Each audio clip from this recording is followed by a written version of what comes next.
Congratulations, and Comcast was wonderful to step forward and say, hey, great, we want to get involved. So the owner built.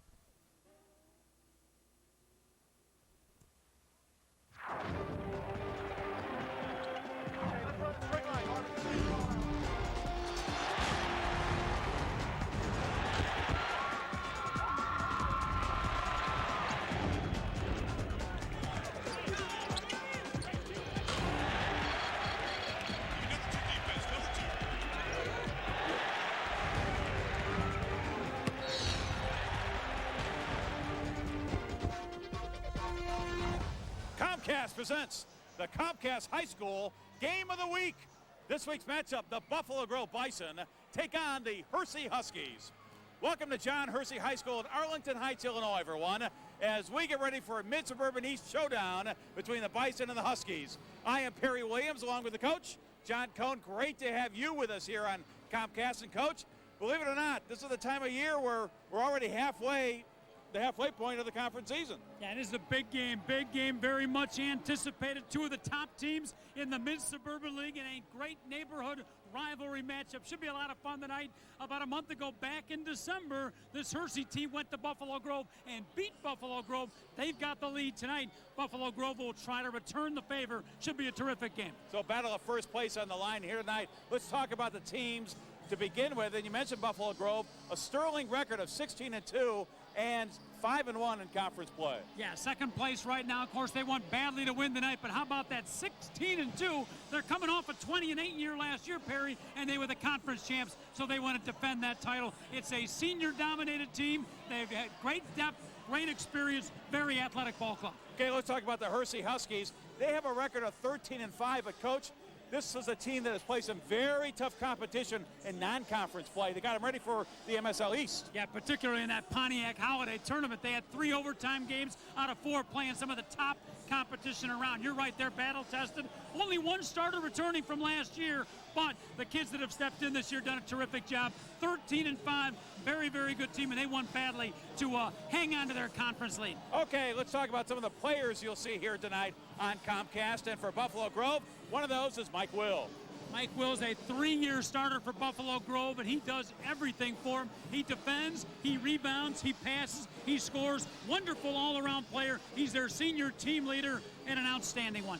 And for the Hersey Huskies, well, we talk about Sean Dwyer, also number 20. He's the one returning starter. Sean Dwyer played a lot last year. A couple of his brothers were stars before him, so he's keeping the Dwyer tradition going. They get a lot of height on Hersey, but Sean Dwyer's the guy that makes him go. Last time they played Buffalo Grove, Perry, what a game he had. 30 points, 8 assists, and 6 rebounds. He was the MVP. Can he do it again tonight? We will see, but he's a wonderful guard. So the Bison will try to stop him. So it's Buffalo Grove and Hersey in the MSL East. Doesn't get much better than this. Eric Schmidt on the sideline as well. We'll tip it off next. You're watching high school basketball exclusively here on Comcast.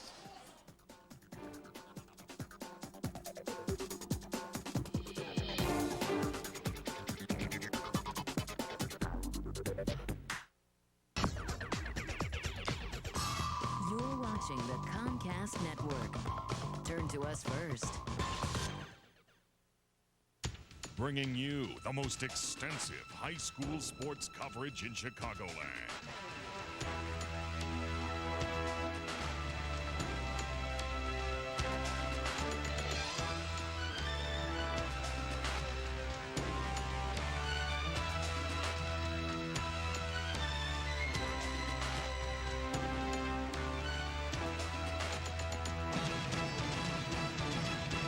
Thursday at 6:30 on Comcast.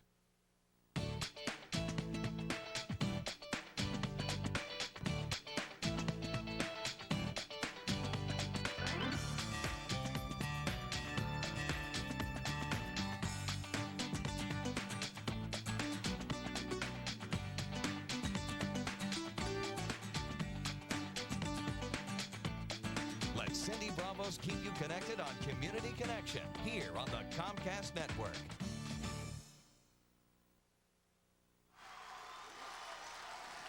Welcome back, everybody, to Arlington Heights. I am Perry Williams, along with the coach, John Cohn. It's the Bison of Buffalo Grove taking on the Huskies of Hersey in our Comcast Game of the Week. Teams battling for first place in the MSL East, and it is a jam-packed gymnasium here tonight, Coach. Yep, great crowd, as we expected. Of course, the rematch, we talked about it in December, the big game where Hersey went to Buffalo Grove and won the game. There's a good look at the Bison will be wearing their navy blue with orange jerseys. And the starting lineups being announced. Here they are for the Bison. Wozencraft, Love, DeSimone, and we talked about Will. And then there's also Wolf as well, Pat Wolf, another senior for Buffalo Grove. A record of 16-2 and 5-1 in conference play. Very balanced scoring, Buffalo Grove. Not one guy you can concentrate on. A lot of guys can hurt you, including kids coming off the bench. And there, Perry's a look at the Hersey Huskies starting lineup. That's Sean Dwyer. We talked about him, and Lout, Kemp, Bayless, and then the sophomore coach, Fabricius, who's getting a lot of early interest from Division I programs already. He is 6'8" and just a sophomore. Yeah, they got the Twin Towers, 6 feet 7 inch senior Sean Bayless, and Luke Fabricius. You just talked about him, 6'8", a sophomore. Great height for the Hersey team inside Buffalo Grove. We'll have to contend with that. Like the shooting shirt there with the C4 on the back. Have to find out. Eric Schmidt will find out what that's all about. Okay, so as they finish the introductions, we'll go courtside and hear from our Eric Schmidt. Eric. Thanks, fellas. Now, we talked a little bit before the game about how Hersey won the last meeting between these two teams, but that game was in December. That's an eternity in a basketball season. So both coaches, keeping that in mind, really didn't plan to make any changes coming into tonight. Now, Coach O'Connor did say, of course, that they might want to try and stop Sean Dwyer tonight, but he also said that he didn't really feel that he needed to get his guys fired up today. He said if they're not really ready to go tonight, that they really shouldn't be putting the uniform on. As far as Hersey goes, they want to stay away from a tiebreaker. In 02 and 03, they wound up in a tie for the lead in the East. They missed out on the conference championship game both times because of tiebreakers. Fellas, let's go back to you. All right, thanks, Eric. And there you see the veteran, longtime successful head coach of the Hersey Huskies, Don Rowley. A nice presentation before the program. Don Rowley's 95 team is here in attendance. Their 10-year anniversary of the ball club that went down and finished in the Elite Eight. And there is his counterpart, the young coach for Buffalo Grove, Mr. Ryan O'Connor, doing an outstanding job. His 7th year at the helm. And our officials tonight, Tom Geary, John Garcia, and Matt Mann. We're ready to tip it off. One of those three-way ties, Perry, ended out in some weird where the team's fans stormed the court thinking they had won. And in fact, they had not in the MSL championship game. It was very confusing, but you're right. Hersey wants to stay out of that this year and win it outright. Now a little drive for Buffalo Grove. Our first foul of the game as Eric Love took it to the hoop on the right-hand side, and he will go to the line to shoot two. Eric is a 6-foot senior, averages 71% from the free throw line. Let's take a look at it. Yeah, well, he penetrates off a great spacing. Hersey's going to come out and play man-to-man defense. We'll see a lot of man tonight, but they space the floor. A lot of guys in Buffalo Grove can put the ball on the floor. Good look at Eric Love. Very athletic, outstanding soccer player. He had a shot 2 years ago, Perry, as a junior, a header to win the state championship, the Buffalo Grove team. With the clock ticking down to 0 in regulation, Eric Love headed it off the post. Would have won the soccer state championship. They lose in overtime to Granite City. What an effort that was. And that was a couple years ago. Now Eric Love, an outstanding guard for BG. He made the second of two, so it's 1-0 Buffalo Grove. And here's Hersey in attack, and that's Sean Dwyer, the top of the key. He puts it on the floor to dish off inside, and it's knocked away, picked up there by Love. Yeah, nice defense by Buffalo Grove. Brian DeSimone getting the deflection. And a nice drive by Brian DeSimone. And you could tell Buffalo Grove ready to play tonight. They lost on Hersey's floor. They are fired up. Hersey better be able to answer, but Buffalo Grove on the road, you could tell they got that intensity level up tonight. Great play by Brian DeSimone. Makes the defensive steal on one end and the layup finish on the other end. Trying to set a screen for Dwyer. He drives through two defenders, off the glass for two. That's Sean Dwyer. Yeah, 2.5 defenders. There was actually 3 blue jerseys over there. Amazing shot by Dwyer. Knocked away, but picked up there. The shot by Love, top of the key for three, not there. Fight for the loose ball rebound, and finally picked up there by Dwyer. A hip check off Brad DeSimone, and he will now bring it up court for the Huskies. Jeff Wozencraft, the outstanding guard for Buffalo Grove, getting the job of guarding Dwyer man-to-man. You can be sure he'll get lots of help. BG in a man-to-man. Here's Lout with it. This is off into the corner. to Kemp, back around to Dwyer. Hersey will look for the big kids inside, Fabrizius and Bayless, out of that high-low offense. Now Fabrizius will fire for three. And nice position rebound underneath there by Will. A lot of fans watching the first time wondering what's a 6'8" kid putting up that kind of shot. Luke Fabrizius can shoot the three. He's a big kid who can step outside. Had a huge tournament in Pontiac where he really started to make a name for himself. Only a sophomore, Perry, still growing. And it's swiped away as Brian DeSimone was trying to make a drive down the lane off his leg, out of bounds for the Huskies. Good look at the senior there. We'll see his brother come in a little bit later. The sophomore, nice defense that time by Mark Lout, number 23, DeSimone. A little bit impatient that time. Well, they have them both in now, Coach. Brad DeSimone, the senior, and Brian, the sophomore. And there's the basket, and Hersey takes the lead. 2 points by Fabricius. Yep, he's can score inside and outside. Hersey in the man-to-man defense also. Interesting matchup here. Fabricius guarding Love. I think Love would be able to take him off the dribble. Wozencraft with the ball. Very good three-point shooter. He's their number 2 scorer behind Will. And there's that matchup you just talked about. Now, Brian DeSimone, and off the body of Bayless out of bounds. It will be Bison basketball. Again, a great defensive effort coming out of number 23, Mark Lout, closing out on the shooter. Watch on the replay here. Lout with the look inside. Fabricius, nice hands, soft touch. Okay, back to action now, and the Bison trying to go to the corner. They do successfully, but a blocking foul is called underneath, and that is on Bayless, and that is his second. Tough call. 2 of the star players right there. Could have gone either way. The referee calls the block, and that's huge. If it is on Sean Bayless, foul number 2. Watching the replay. Let's sketch it. A little bit of an elbow stuck out by Will, but clearly Bayless's feet weren't set. Shot for 3. And there's Dwyer with the rebound. Went behind the hoop, and on the break are the Huskies to the corner. Fabricius for 3. He hits it. Luke Fabricius. Not afraid to put up the 3, and head coach Don Rowley has obviously told him he can do that. Nice shot by Luke. Right back. Back at the other end, a 3 by Mike Will. Yeah, they call that the answer. Mike Will on the road, silencing the Hersey crowd here. Big shot for a 3. Dwyer is fouled as he made his drive down the lane. Boy, so much for feeling each other out a little bit, Perry. This game started at a high level. You get a good look at some of the fans here, like you said, packed stadium. Not just Hersey fans. Buffalo Grove, which of course not far away, has traveled very well. A lot of these guys, Perry, went to junior high together, played on travel teams together. This clearly is a neighborhood rival. Even when they're not in first and second place, this is always a big game. Lout with it now.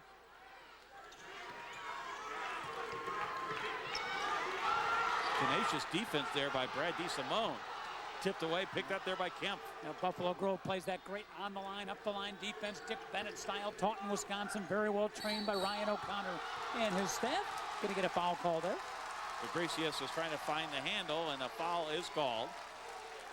You would think Hersey would try to tack inside, Perry, because clearly they got a height advantage. Mike Will at 6'4.5", Buffalo Grove's tallest player, at least in their starting lineup. Foul is on Will, his first team second. A substitution now coming as Darmafall. Had 14 points in a big game Saturday against Elgin. Darmafall can score. Both these teams have good depth, kids that can score and defend coming off the bench. Buffalo Grove will go about 9 deep, as will Hersey. Here's Dwyer for 3, and he hits it.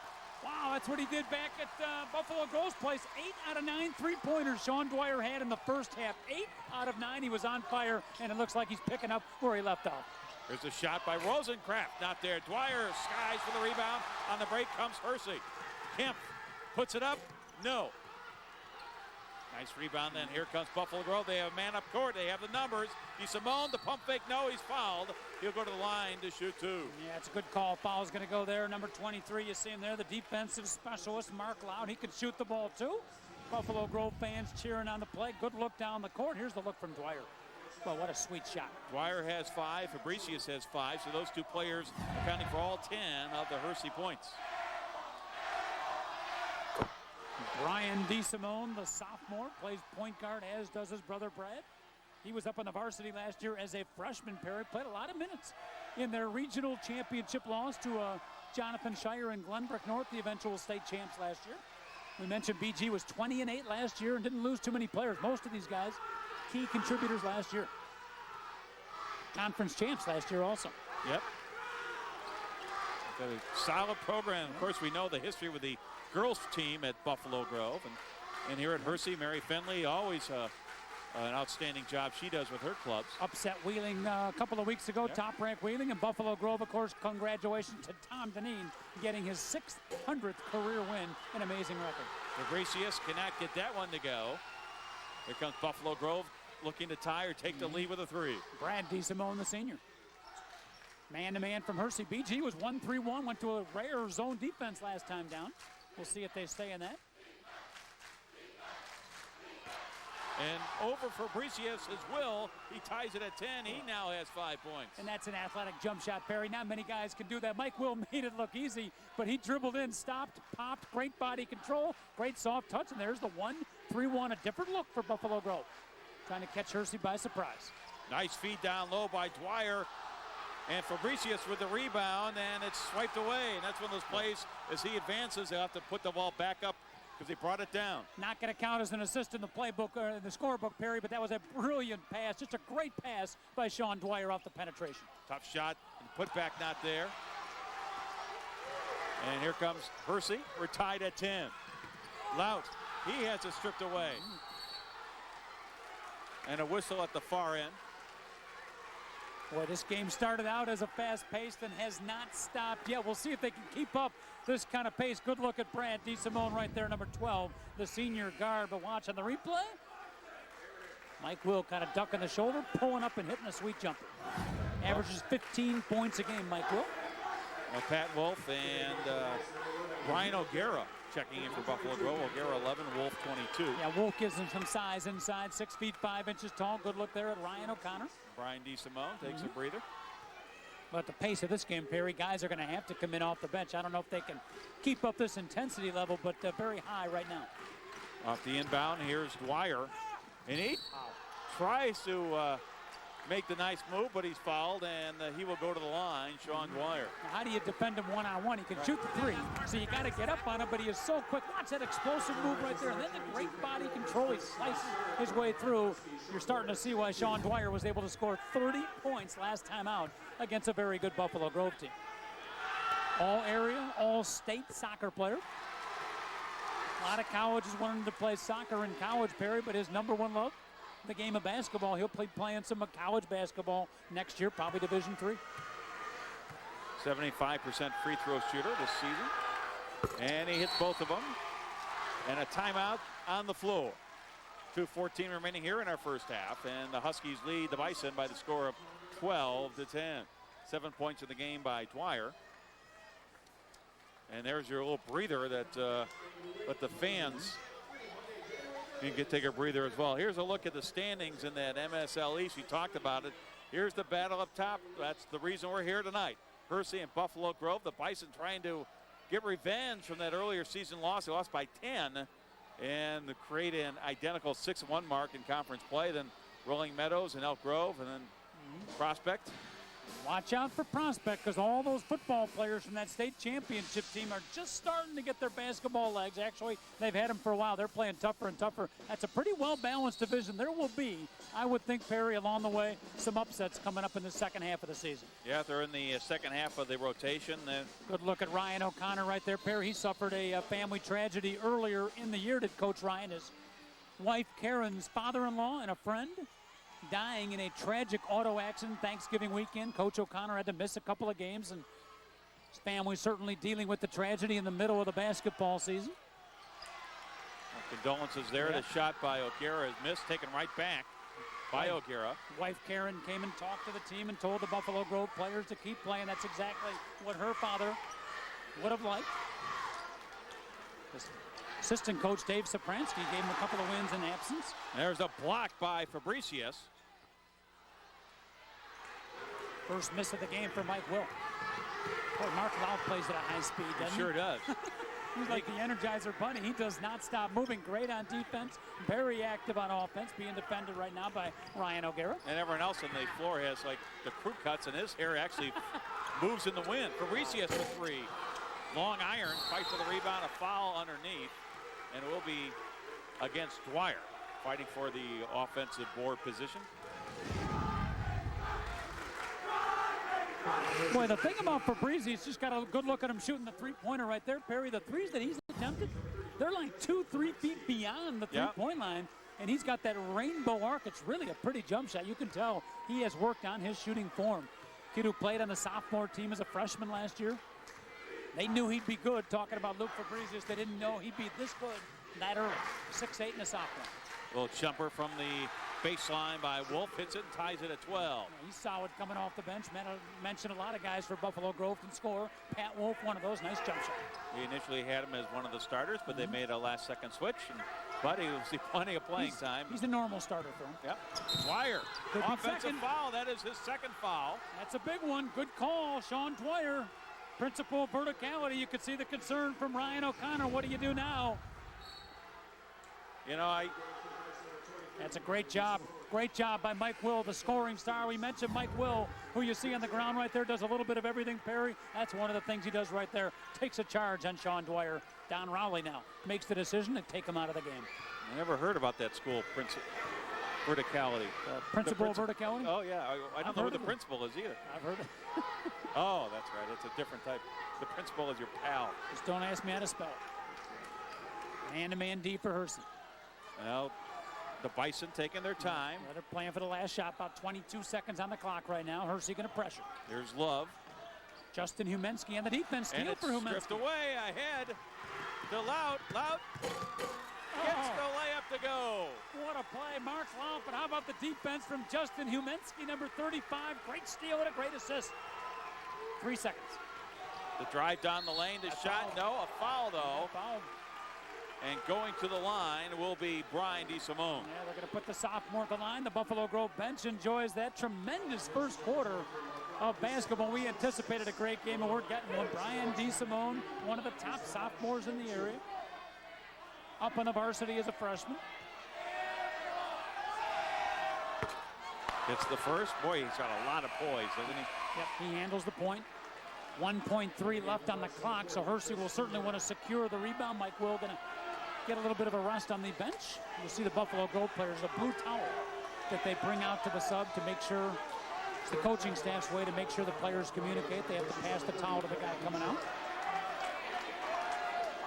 Sometimes if the towel's real sweaty, it's not exactly a pleasant experience. Good look at Bob Sakamoto, outstanding high school writer for the Chicago Tribune. Yes. Lout with the rebound, the half-court shot. Off the backboard, does not go. But what a first quarter here at Hersey High School. Our end of one quarter of play. The Huskies leading the Bison of Buffalo Grove by 1, 14-13.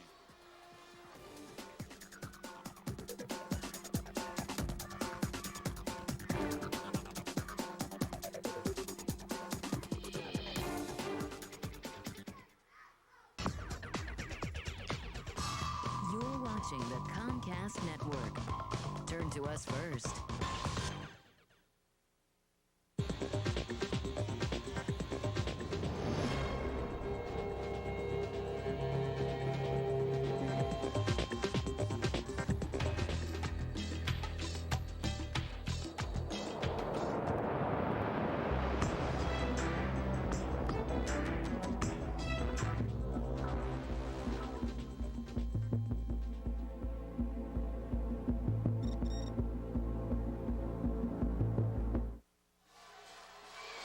Welcome back, everybody. I'm Perry Williams, along with the coach, John Cohn. Great to have you with us here in our Comcast Game of the Week. That young man right there, one of the members, Perry, one of the members of the 1995 Elite Eight Hersey team that's in attendance. You can see the Buffalo Grove and Hersey fans fired up on this unseasonably warm Friday night here in January. Fans getting into the game. Yes, award-winning fans on both sides. Buffalo Grove first quarter, shot 4 of 12 from the field, 4 rebounds. DeSimone 5 points, 3 out of 4 from the line. That For guy Hersey, that was, 5 and 11 from the field. The guy that was pictured was great too when he was introduced. All the other Elite Eight players from 10 years ago kind of went up in the stands or kind of went out to center court very calmly. Off the break, and Brian DeSimone gives the Bison the lead back. But that guy was still living the dream, wasn't he? Yeah. He started high-fiving the fans. He jumped into the mosh pit. He was going crazy, jumping up and down, reliving the dream from 10 years ago. That tremendous ball club, Marcus White, Brad Boucher, Chris Jacobs, Steve Nelson. Paul Wolf, Chris Jacobs. Great players. They made it in 1985, too. Well, foul on Eric Love, who tried to hold up, just couldn't not do it, so he'll be whistled for a foul, his See the first. smile coming out of Eric Love, one of the top defensive players in the Mid-Suburban League. Here's a look at that last basket. Nice dish off by Love to DeSimone. Not only a great defensive player, he can pass it too, huh? Nicely done by Eric Love. Mark Loud's played the whole game. Here's Dwyer back in. He has 2 he's personal fouls. He's got to be careful. Now, One. Bayless has got 2, right? So he's Right. out of the game. There's Loud for 3, and that rattles home. Yeah, Mark Loud has come to play, folks, in front of the Comcast cameras here. Mark Loud, number 23, playing his game. Defense, running the floor, now hitting the three-pointer. Big shot for the hometown Husky. He now has 5 in the ball game. Rosencraft hasn't scored yet. He's their number 2 scorer. Rushed his shot the last couple of times. He has to let the game come to him. Little spin around jumper in the lane. The rebound taken down, and here's Dwyer ahead. And a foul, and a Dharma fall will go to the line. You're going to get the foul on Brad DeSimone. Great dish up the court by Sean Dwyer. He can do it all. He can rebound. There's the great pass by Dwyer. Nice push up the court. And a great catch by our award-winning Comcast camera crew, who are out in full force once again, Perry. There was Brian, coach, for that foul. Pardon me. Don't want Mr. or Mrs. DeSimone to get mad at me.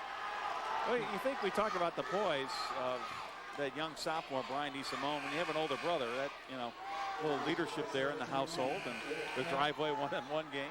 And so I watched this kid play last year. We're looking at Matt Darmafall. Had a big game last Saturday, 14 points at junior off that talented Hersey sophomore team from last year. Darmafall, a valuable reserve this year. He'll be a key starter next year. Good scorer, but I watched Brian DeSimone play last year as a freshman. He was mature beyond his years, Perry. You watch him play, you don't think he's a sophomore.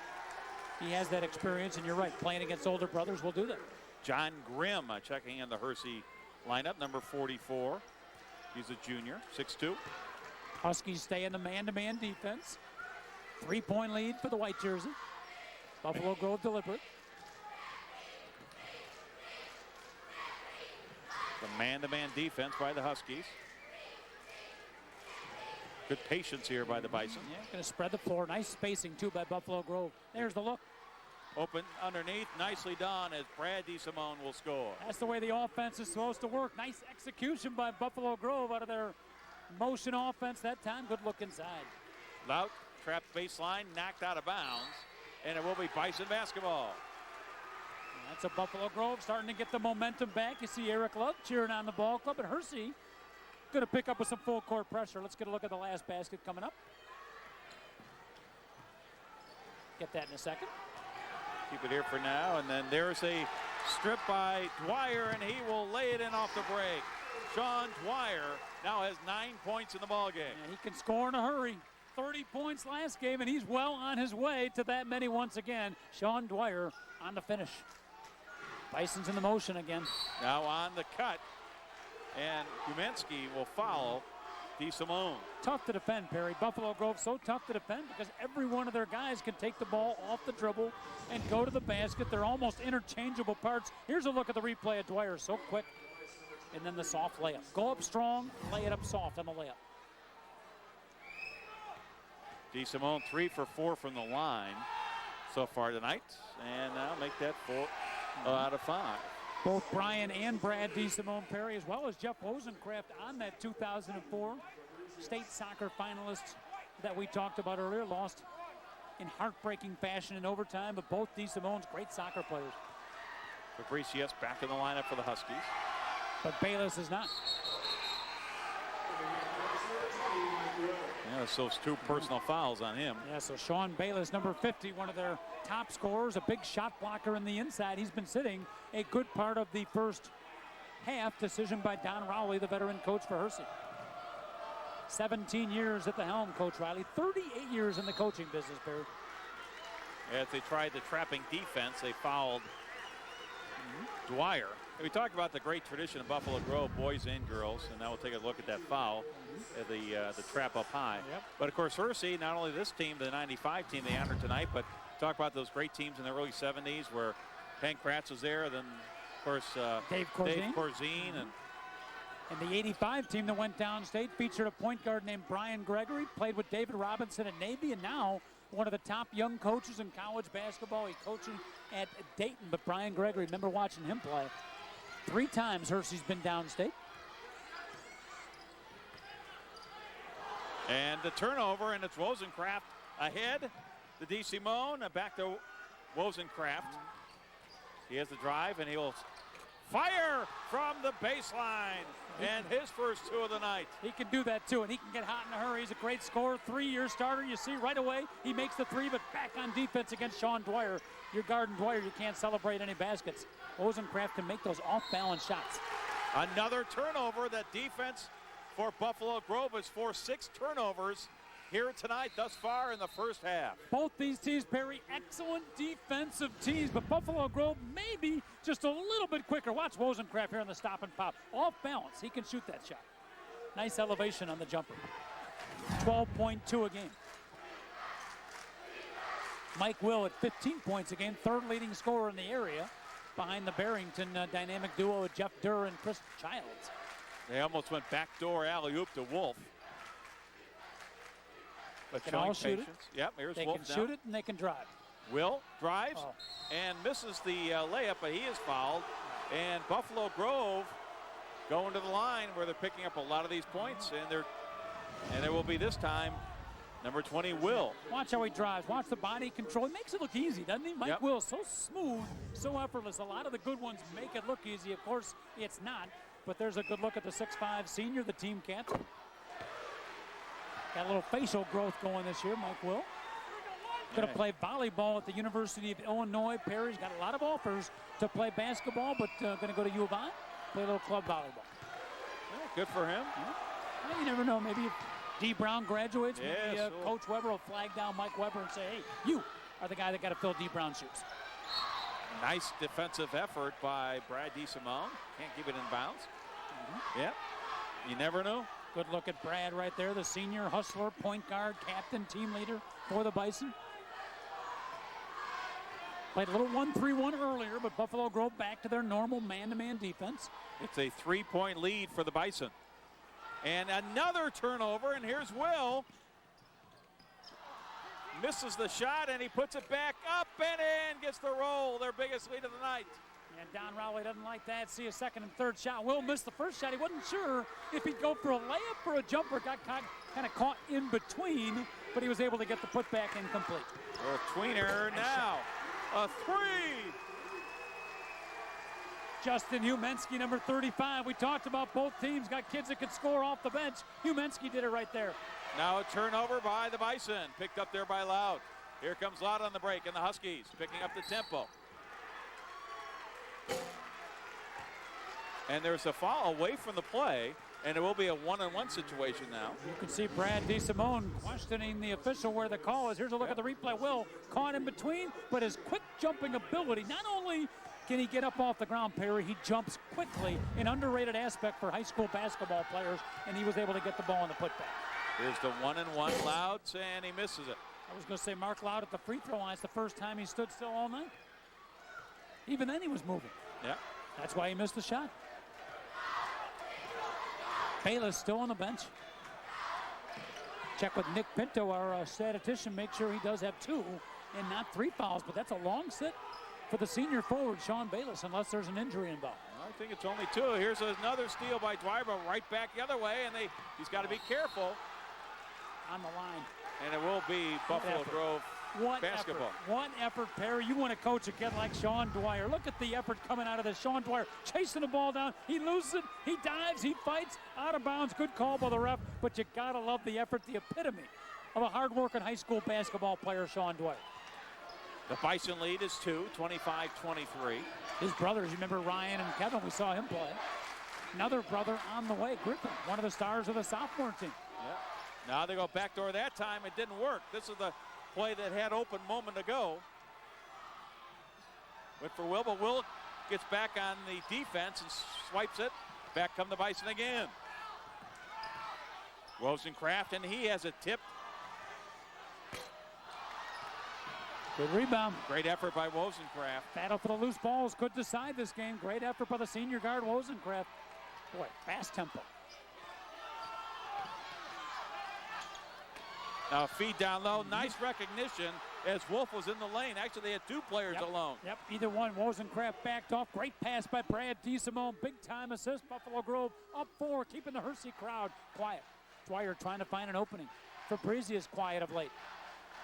He's got to work inside, huh? 6'8" kid. He hasn't got the ball in the low Here's post. Dwyer for 3. Oh. Brings him back to within 1. Dwyer now has a dozen. 1.5, Barry. 1.5 behind the three-point line, and the Hersey fans come to life. Big shot for the Husky. What a quick release he's got. From the field, Dwyer's 4 out of 4, including a couple of threes. Gotta love the way both coaches, Perry, let these guys play. You can tell they run some set offenses. They're well coached, but they also have the freedom to shoot, to take the ball off the drive. They're not over-coached, which a lot of coaches can do. Both fun teams to watch. Good look inside. Nice save there by DeSimone. He thought about shooting up the 3, but they're going to get back into their. I think both the teams now are trying to catch their breath. You can tell they're a little bit out of steam. I think that first quarter and a half took a lot out of these players. It was played at such a high intensity level. Yeah, it has got a little ragged here in the last couple of minutes. Not only ragged, I think they're just tired. Yeah. You can't keep up that pace the entire time. 33 seconds left. Another fast-moving first half. And right in front of that Hersey crowd. Final 20 seconds of the first half. The Bison with the ball and the lead up by 1. 12 seconds left. You want to attack with about 8 or 9 seconds left. And Dwyer went for the steal, didn't get it. Don't shoot too early. You don't want to give Hersey a chance on the other end. And away from the play, Lout will be whistled. Trying to fight through the screen, ends up pushing DeSimone down and gets whistled for the foul. Yeah, you can fight through the screen, but you can't push through it. Referee's judgment in the referee's case, and he's doing a nice job of it, talking it over with the players now.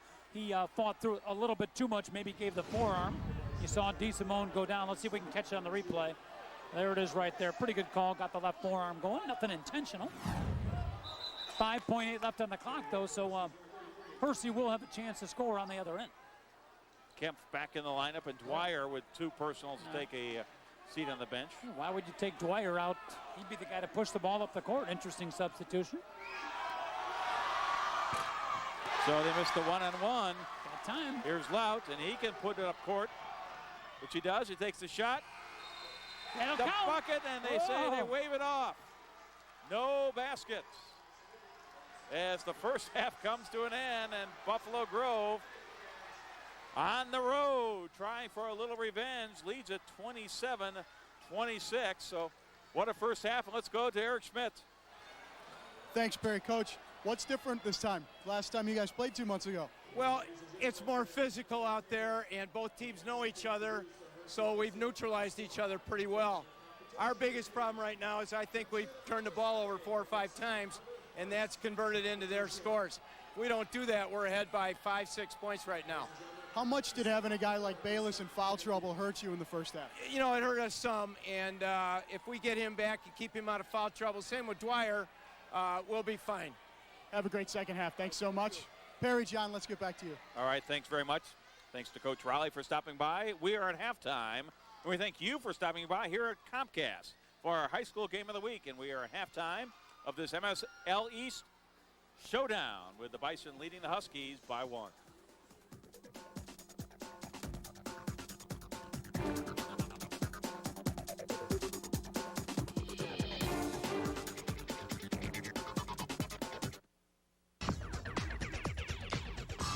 You're watching the Comcast Network.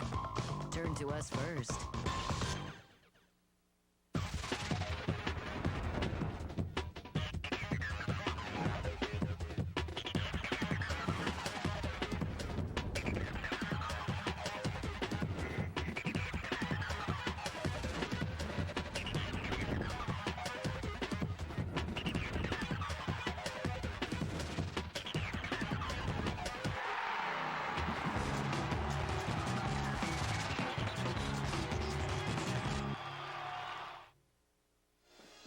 Welcome back, everybody. I am Perry Williams, along with the coach, John Cohn. Halftime of our Comcast Game of the Week. Buffalo Grove leads Hersey by 1. Let's go courtside and hear from Eric Schmidt with a very special guest.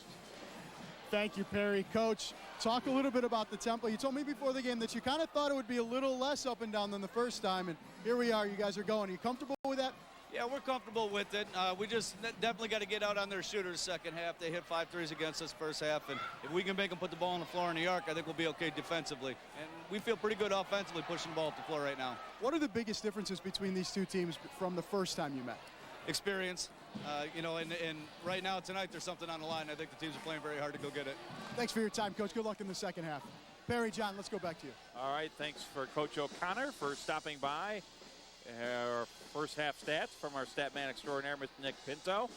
And there you see the closest, 27-26 your score. And I think if anything jumps out, might be the turnovers by Hersey, 8-4, which is not the stat you want to be on top of. Well, you can see they're shooting 56%. Talking about the Hersey Huskies, Perry, that's a significant advantage there. But because of the turnovers, Don Rowley talked about it when he was talking to Eric Schmidt, that because of the 8 turnovers, that has kind of negated somewhat their outstanding shooting. Yes, and Buffalo Grove been strong from the line. What's Dwyer, impressive, by the way, number 20, let's take a look at him on the bench, has not missed a shot in the game. 4 for 4 from the field, including a couple threes, and 2 for 2 from the line.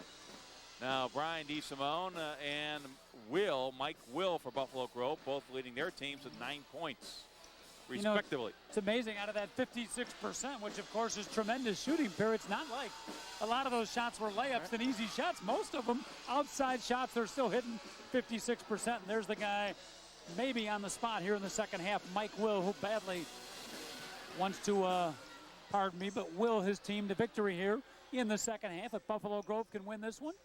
Shots to the award-winning Hersey High School pep band. Yep. And Buffalo Grove will inbound the basketball to start the second half. We're underway. Yeah. And great to have you with us here on Comcast for Game of the Week. This is the MSL East Big Conference Showdown. First place on the line, banking it off the glass.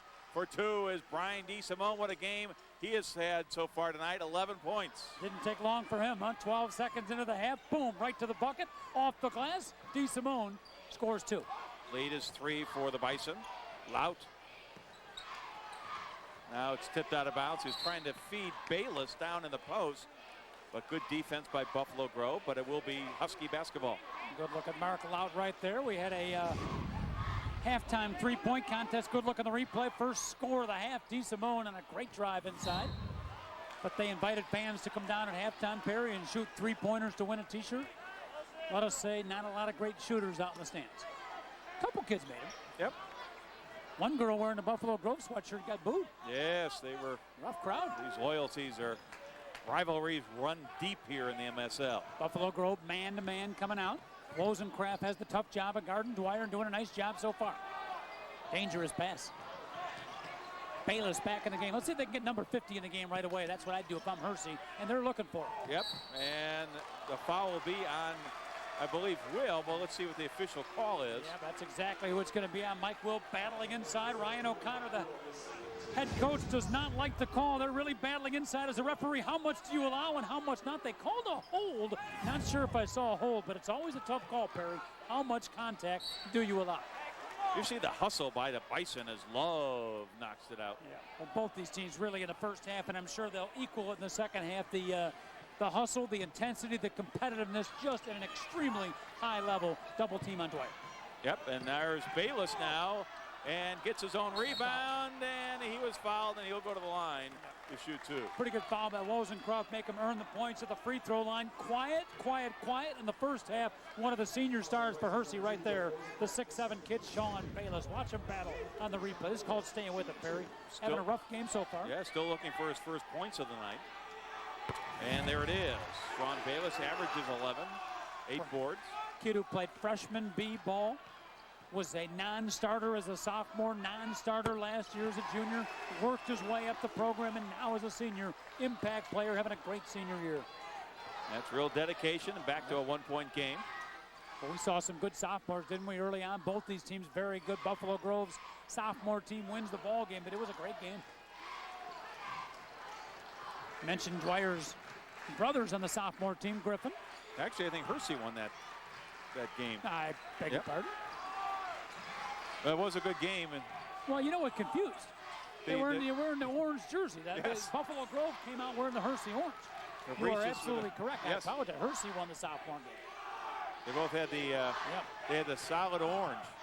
Dwyer to the corner. Nice kick out. And training it for three is Kemp. Kemp. Kind of a quiet guy in the starting lineup. Not quiet there. Right back comes Buffalo Grove and a foul. First points of the night for Kemp, and there you see that quick hustle by Brian DeSimone, and he'll be back at the line. Yeah, you heard Ryan O'Connor tell Eric Schmidt he doesn't mind the fast break action of the game. There's the basket, but right away after a basket, Eric Love gets it in, and while Hersey is celebrating, back comes Buffalo Grove on the other end. I like that. They score, we score mentality. Very good. All starts with the inbound guy. Eric Love got the ball in quick. And Wozencraft got the missed rebound. We're tied at 31. Talk about two evenly matched teams. I know Buffalo Grove won the first one 73-63, but these are two really, really evenly matched games, Perry. This one could go down to the final minutes here. Man-to-man for Hersey. Will drive down the lane, banks it in for two. He makes the difficult shot look easy. So smooth, so athletic. All-area volleyball player, middle hitter. 6'5", but he can really play that guard spot. He's a two-guard. He now has 11 in the game. Dwyer strong to the hoop. Inside. And a block from behind by Will. Mike Will blocking the shot of Bayless from behind. Doing everything. He's passing. He's taking charges, blocking shots. There's DeSimone. Mike Will, the senior star, having a big game for Buffalo Grove. Here's a good look at the replay. Will. Soft touch, right hand inside. But on the other hand, he got the block shot. Great no call by the referee as Bayless went up. It was a clean block.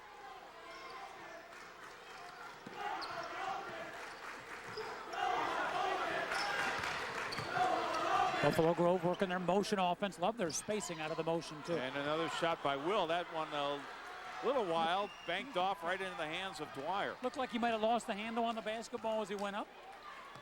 Dwyer picked up his dribble. You can see how they're getting out on Fabrizius. The strategy on Fabrizius, make him put the ball on the floor. Don't let him shoot that outside shot.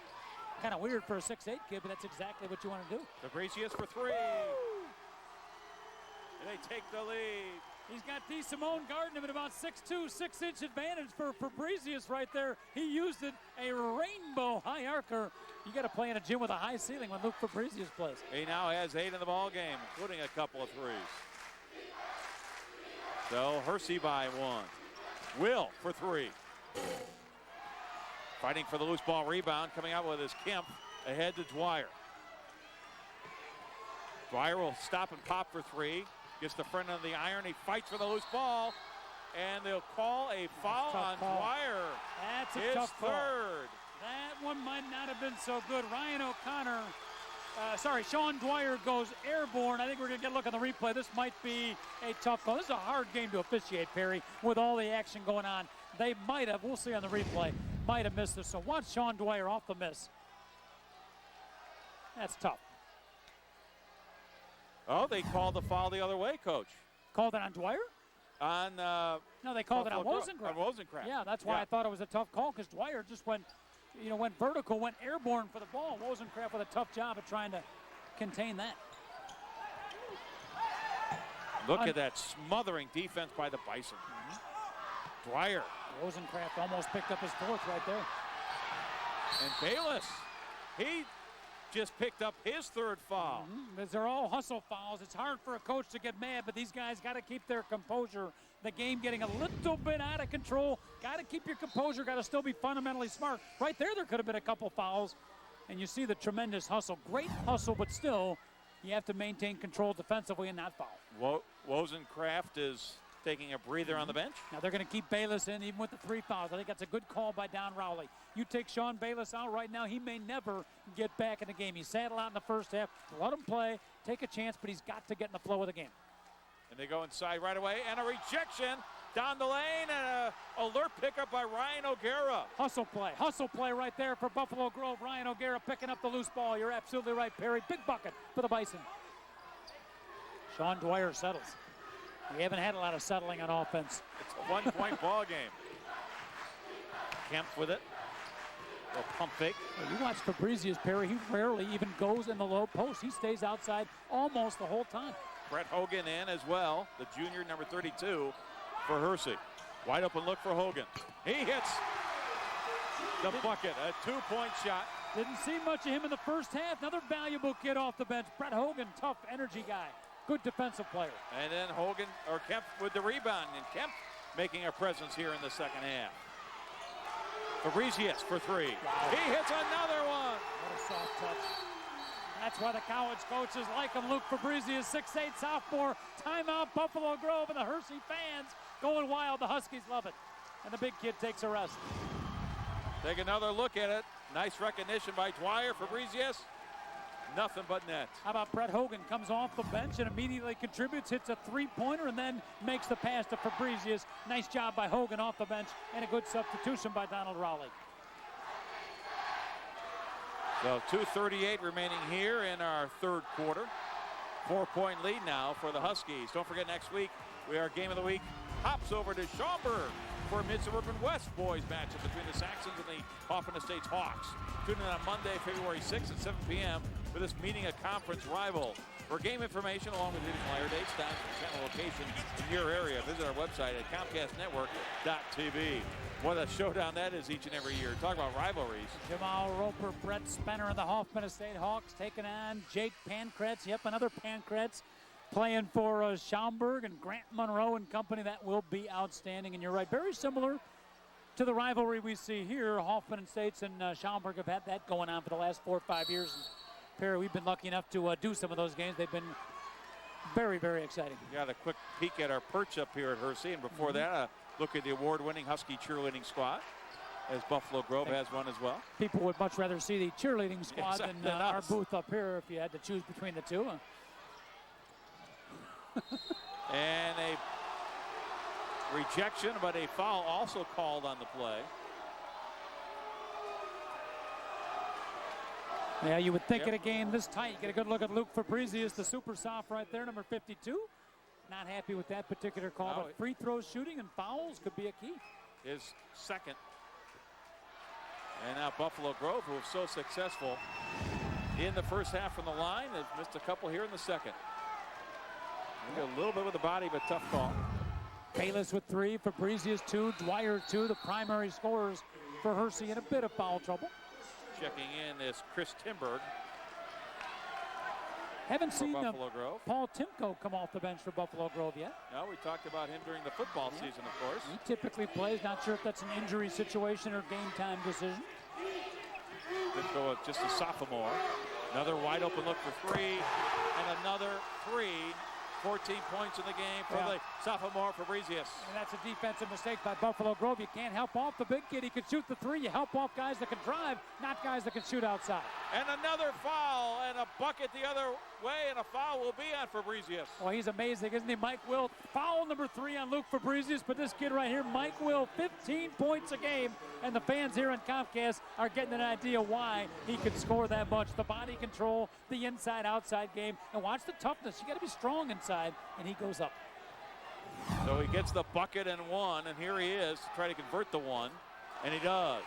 So he now has 14 in the ball game. He played as a sophomore up on that 2014 that was not so successful. They struggled a little bit. Mike Will had to live through that as a sophomore. Last year as a junior, the team, of course, much more successful, and now as seniors, that 16-2 record, but they want the conference championship.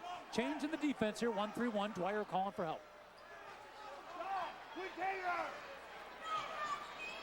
A lot of reserves in for Hersey right now. Grimm, number 44. Dwyer, baseline. He has it blocked underneath by Wolf. Great block. Ahead to, and it was ahead to Will, and he was fouled, and he'll go to the line to shoot 2 again. It's just a great fast break by Buffalo Grove. They get up and down the court. Mike Will making a living at the free throw line. Great hustle by number 32, Brett Hogan, down the other end of the floor. There's the non-foul call, and there's the good foul by Hogan. That's what you want to do if a guy's going up for a layup. Nothing dirty, but make it a hard foul. Don't let him get the bucket and the weak one. Well, the first on Hogan, the 5th on the Huskies here in the second half. Humansky back in the lineup for the Huskies. Wozencraft checking back in with 3 fouls. Good look at Mike right there. Had the baby face thing going on last year, but working on the facial hair now. Yeah. Well, that senior year, Coach. Yeah, oh yeah. Get those pictures out of the way and you start for the yearbook and start growing that. Maybe it's his conference beard. You know how hockey players have their playoff beards. Let's hope the yearbook picture was taken before. Another three. He has 4 threes here in the third quarter. 4 threes in the third quarter. You'd think Buffalo Grove defensively would get out on him. Ryan O'Connor beside himself on the bench. Can't let him shoot that shot. Another reach-in foul. This one will be against Darmafall. You might have to change the defensive matchups. Huh? Put a Pat Wolf or put Mike Will on him. You hate to take one of your big guys and put him outside, but you got to get a hand higher up on Luke Fabrizius. It's check that. It is Hogan, number 32. That's a great change of pace dribble right there, isn't it, by the senior DeSimone? The sophomore, I'm sorry, Brian. Yep, Brian, what a game he has had. Oh, yeah. He'll be the first half. He will be their point guard for the next couple of years, no question about it. He'll be a mainstay in the backcourt for the Bison. His brother checks back in for the Bison. Good look at Ryan O'Connor right there. 7th year as the head coach at Buffalo Grove. Defending champions in the conference. Math teacher. A couple of math teachers here tonight. Yep. Graduate of Rolling Meadows High School. He played for Hank Szymanski at Rolling Meadows. It's a 3-point lead for Hersey. Now a drive down the lane, and a foul is called against the Bison. If you rate toughness on a scale of 1 to 10, Perry, toughness and competitiveness, Sean Dwyer would be a 10. I mean, this kid is rock solid. He is tough. He is a competitor. The foul is called on Jeff Wozencraft. That foul is 4. That is number 4. Wozencraft with only 1 bucket in the game. He averages 12 in the season. Unless they took it away. The scoreboard had it at 4. Now they might have taken that foul away, Coach. Well, they just took the drive away from Brad DeSimone, the senior. They called palming, a rare call right there. I think Don Rowley's going to call timeout. Let's watch the palming call. There it was. Not a bad call. And a 30-second timeout taken by the Huskies. Less than a minute to go here in the third quarter. Both these teams going to be competing in the Glenbrook North sectional. The seedings will be going on next week, so we should find out towards the end of next week which teams are seated where. The pairings, the Glenbrook North sectional, obviously going to be very tough, and inherent in that, you got to get by one of the top teams in the state, Jonathan Shire, and the Glenbrook North Spartans. I don't think either Don Rowley or Ryan O'Connor were thrilled to hear they were put in the Glenbrook North sectional. There's some future hoop fans. Another look at the award-winning Husky cheerleaders that are on this camera angle. Good look at the sophomore. What a third quarter he has had. Luke Fabricius. 4 3-pointers. The fans enjoying a tremendous high school basketball game. Great competitive level right from the get-go. Don Rowley, 38 years of coaching basketball at various levels. Perry, 17 as the head coach of the Huskies. He will retire not this year, but at the end of next year. I asked him, how can you retire before Fabricius becomes a senior? He says, I got to stop somewhere. Yeah. They got an eighth grade group coming in here at Hersey. You know, you keep playing that game, you can stick around forever. At some point, you got to hang it up. And only you, Coach, would know who the leading scorer is on that 8th grade team. Those feeder programs are key, though, as you know. I will have that breakdown for you before the end of the game. Now, looks like the Huskies might be playing for the last shot. Yeah, Buffalo Grove's going to make it tough for them. They're getting out in pressure, and I like that. I don't like when teams play back. Get out and pressure the ball. Don't let the other team get the last shot. Now it's inside. Now 10 seconds. Now you back off a bit. Dwyer down the lane. Wow. And he gets the friendly roll. Wow. What explosiveness going to the hoop. 2.4 seconds left. Time to get a shot. Oh, and it almost went in. Line drive shot almost went in. What a move by Sean Dwyer, Perry. Fasten the seatbelt. This fourth quarter could be awfully good. And what a move by the Huskies. They trail by 1 at halftime. Now lead it by 5 as you go to the fourth quarter. You're watching high school basketball exclusively right here on Comcast.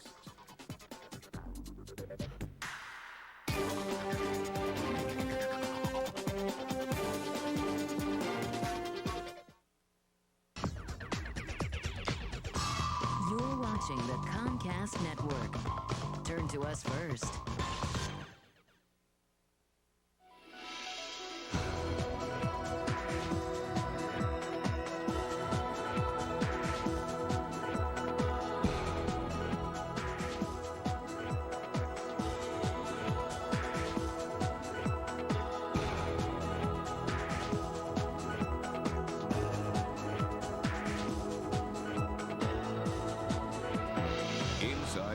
Comcast with Kelly Felici, Mondays and Wednesdays at 6:30. Welcome back to Hersey High School. We have all the guys from that 94-95 team in the house. I hate to grab one. Michael White was one of the stars on that team. Michael, talk a little bit about that 94-95 season and what made it so magical for you guys. I think it's just one of the things was we all root for each other, kind of like these guys are doing right now. They really pull for one another, and when they get on the floor, I mean, they know their responsibilities and they play hard. Where's your life taking you since that season? Well, like Don, I'm coaching assistant varsity basketball, and like Ken Blazek, the announcer here, I'm assistant coach in track. Now, what kind of effect did Coach Raleigh have on you to get into a profession like that? I imagine it had to be somewhat profound. Yeah, I think he just made me love the game and just play hard and really enjoy what you're doing, and so I would try to instill that into the kids that I coach, too. Now, what do you think about a big guy like Fabrizius dropping threes like he is? I mean, with that size and that touch, I mean, he'll get the attention of a lot of college scouts. It's awesome. What if you guys had that?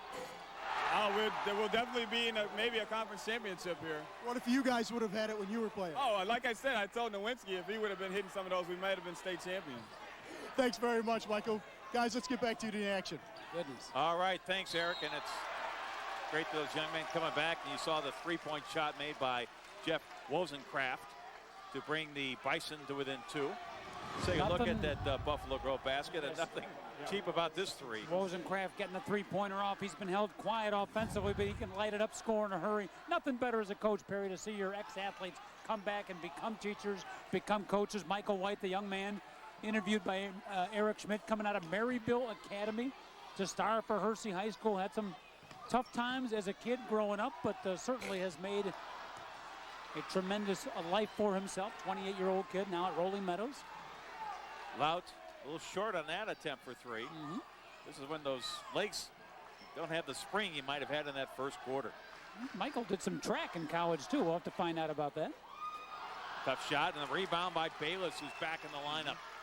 And so is Mark Lout, Mr. Energy, back in. They got their starting lineup back in. And swiped away by DeSimone as they tried to feed Bayless in the post. And it rolls out. Rebound taken by Hogan. This is just almost a game of will right now. Which team won? I'm not talking about Mike Will. Which team wants this game more? And the Bison have come out really fired up here in the second half. Hersey's going to have to answer that intensity. Conference championship possibly at stake in the next 6 minutes. And Bayless, that's the sweetest move of the night. His first bucket of the night. And we haven't seen that from Sean Bayless at double-figure score. He's had a tough night tonight. Maybe that gets him on track. Big shot for the senior. And he went with confidence to the hoop. And here's Dwyer off the rebound on the missed shot. Bison going to have to do with the defense right now. Brad DeSimone getting the job of checking Sean Dwyer. Wozencraft with the 4 fouls off of Dwyer. Fabrizius that time. And he wanted the foul, didn't get it. Looking for the tip call, too. Looking for the tip call, at least get the ball out of bounds. But all 3 referees looked at each other. Nobody saw the tip. Not going to happen. Nice post move. Drop step, power move by Sean Bayless. Motion offense for Buffalo Grove. Again, the great spacing. Backdoor look for Will. Not there. Love with it. Wozencraft hit that 3. Don Rowley calls this, Perry, one of his top defensive teams he's ever coached. They really work hard. No call.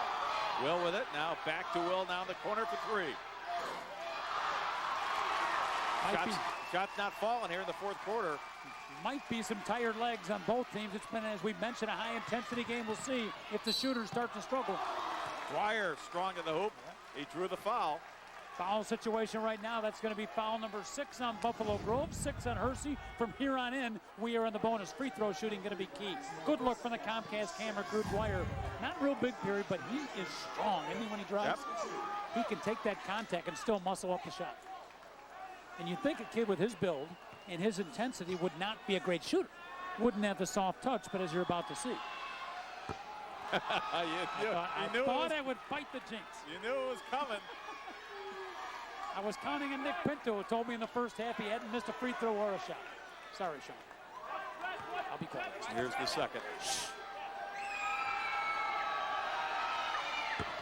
We missed them both. Now the tip. I'm going to sit down and listen for my answer. Will takes it. Now they throw it out of bounds. They were hoping for the tip out of bounds. Didn't get it. It's Hersey basketball. That's a big turnover right there for Buffalo Grove. Hersey bench is up. Hersey fans are up. We mentioned they've been in a couple of three-way ties before. Nice job by Mike Will to stay under control. Eric Love looking for the call, didn't get it. And a blocking foul call by DeSimone. It's good to be up in their face, but you got to make sure you don't draw that foul. So now it's the 1-and-1, and going to the line will be Dwyer. Free throw shooting going to be key. This has been a tough game. You get a good look at the contact right there. Tough game, Perry, right from the start to officiate. Number one, this is a great reason you got a three-man officiating crew. Right. Back in the day, this would have been a tough one for two guys. And number two, these three officials have really done a nice job under some trying circumstances. A lot of contact. What do you call, what not? I think they've done a good job. Once again, our officials, Tom Geary, John Garcia, and Matt Mann. Nice job tonight. Dwyer now gets the bonus shot. Don Rowley, the venerable coach for the Huskies, been in a lot of close games before, but they don't get any easier.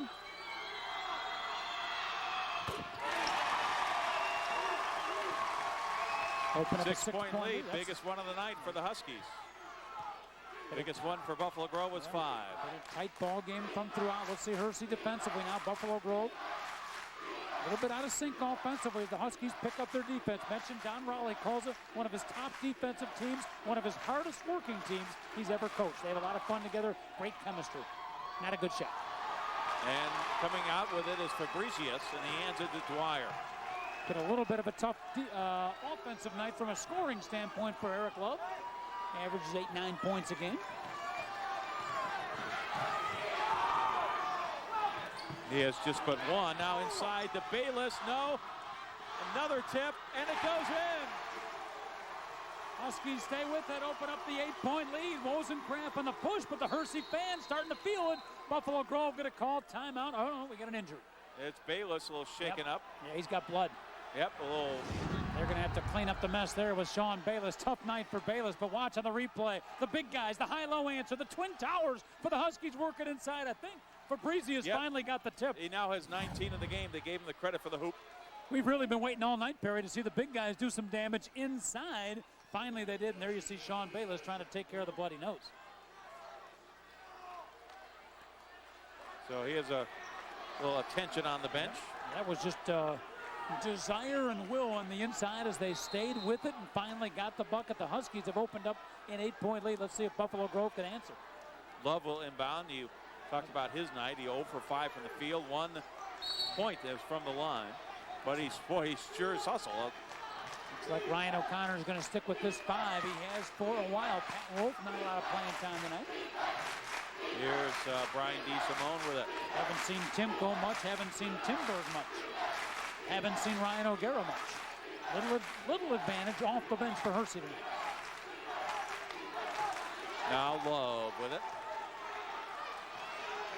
3:30 remaining here in regulation time. Little spin move. Dish out from the corner. Yeah, there you go. There's Pat Wolf. Yeah, that's the guy we're talking about. He's played a solid game, needs more minutes. 22, the big kid who can step outside. Huge shot, maybe the biggest shot of the game so far. Buffalo Grove struggling, in danger of letting the game getting away. Pat Wolf hits a big 3-point. Wolf now with 7 points. Out.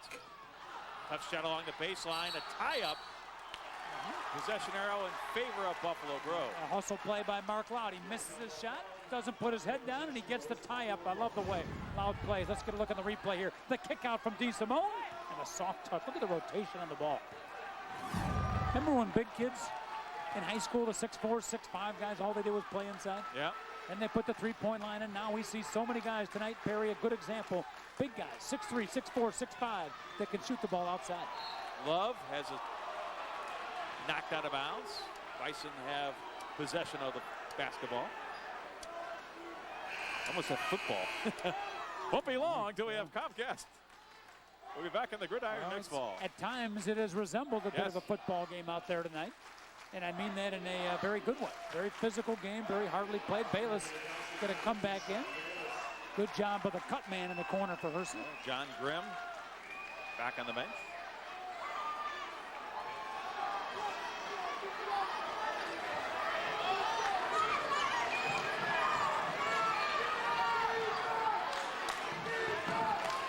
Now a little backdoor cut in heavy traffic and a turnover.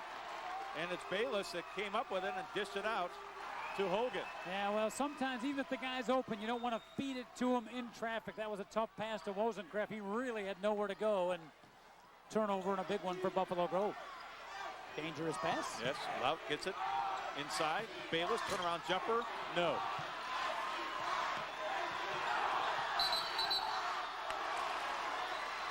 Every ball being contested here. Yep, Sean Bayless, great hustle for the ball. That might have been a shot. He might have want to kick that one out. 2:16 left.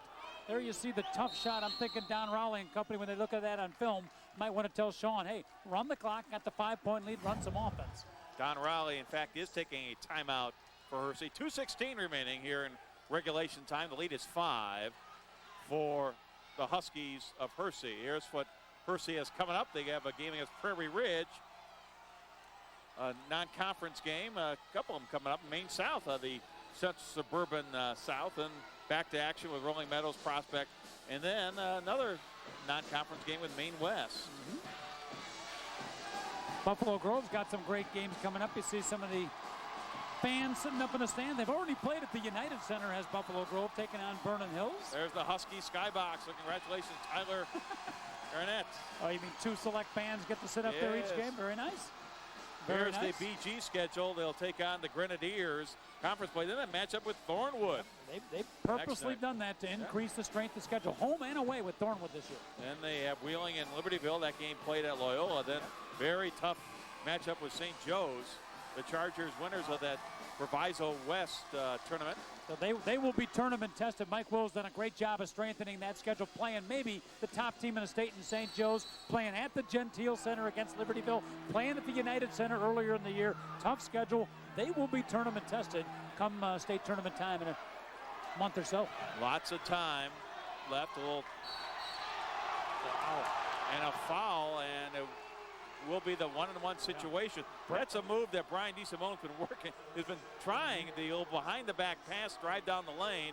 He's lucky he got the foul. Look at the look from Brett Hogan. You can see he does not agree with the call. Great hustler off the bench for the Husky. His sister, Brittany, the star of Mary Finley's aforementioned high school girls team here at Hersey that's doing so well. And Brian DeSimone hits the first. Here's the bonus coming up. Tough when you're a guy player and your sister's the star of the girls team. You probably get a little bit of flack, but getting a look at Brett Hogan, I don't think I'd give him too much flack. Pretty tough kid, a junior. Makes them both. So DeSimone now. Ryan with a that big was a big call. Big call, big free throws, 3-point lead. Now Buffalo Grove's got the spirit back, the energy back, and here's steal. Hersey's got to handle the ball, pass it, and catch it. Lout. Great pressure deep. Now to Dwyer. Dwyer trying to get some spacing. If you're Buffalo Grove, you want to get it out of Dwyer's hand. There's a tough call. That could be it. No, that's it. Fourth on Wozencraft. It's fourth. Yeah, they waved off that other one. Now we'll see what Hersey can do from the line. Sean Dwyer, tough call right there. Second tough one on Wozencraft. Sean Dwyer going to get to the free throw line. Mentioned the last time they played, he hit 8 out of 9 3-pointers in the first half. His brothers Kevin and Ryan, remember watching them over the years, tremendous players. And are you ready for this? We mentioned his brothers in the sophomore team. He's got a sister, Michelle. Bayless, the big putback rebound off the free throw miss. Minute 37 left, 5-point lead. Bayless got to box out even against bigger guys. Will for the corner for 3. Fight for the loose ball, and a travel is called as Lout came down with it. That's a big break right there, too. Buffalo Grove going to get the ball back. What a huge putback that was by Sean Bayless, and Don Rowley feeling the pressure of the game. They win tonight. They are in the driver's seat for an MSL East Conference Championship. Again, our Comcast camera crew on the replay. The miss, the battle.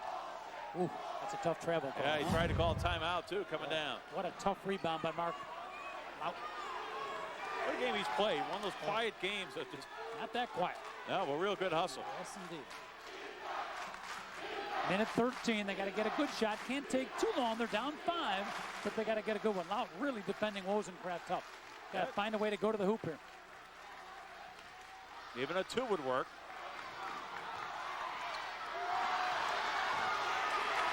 And a nice save. Now Buffalo Grove's in a foul situation. I don't know if you want to foul Dwyer. Dwyer, he banks it home on the run. 7-point lead by the Huskies, 48.7 seconds. He thought about pulling it back, didn't he? You could see it in his eyes about right at the free throw line, and he said, I don't think so. I'm going to the hoop. Sean Dwyer on the completion, and the Hersey fans going nuts. What a shot by Dwyer. What a drive by Dwyer. Dwyer with 18 points. If they win this one, they're going 2 up in the MSL East. There was a little hesitation, the great body control, and the soft touch kiss off the glass. Just a beautiful play by Sean Dwyer. Boy, you look at him and you think, well, I don't know, he doesn't have the body to play college basketball, Perry, but then you watch him play. He could play Division III at the least. And you got a glimpse of the award-winning Buffalo Grove cheerleaders. And the fans, they are feeling it now. Yeah, it's been a great game, and a lot of times you get a pressure-packed game like this, it doesn't live up to the hype, the anticipation this one has indeed. It's been everything but, and there's one of your key players, Sean Dwyer, and of course, we will, as always, have our Comcast player of the game, post-game, down on the court with Eric Schmidt. Well, we talked about the Twin Towers for Hersey. Bayless, 6 points, 5 rebounds. Of course, spent a lot of the first half on the bench, but he had that big putback basket a moment ago. Fabricius, 19 points, 5 boards, and a turnover.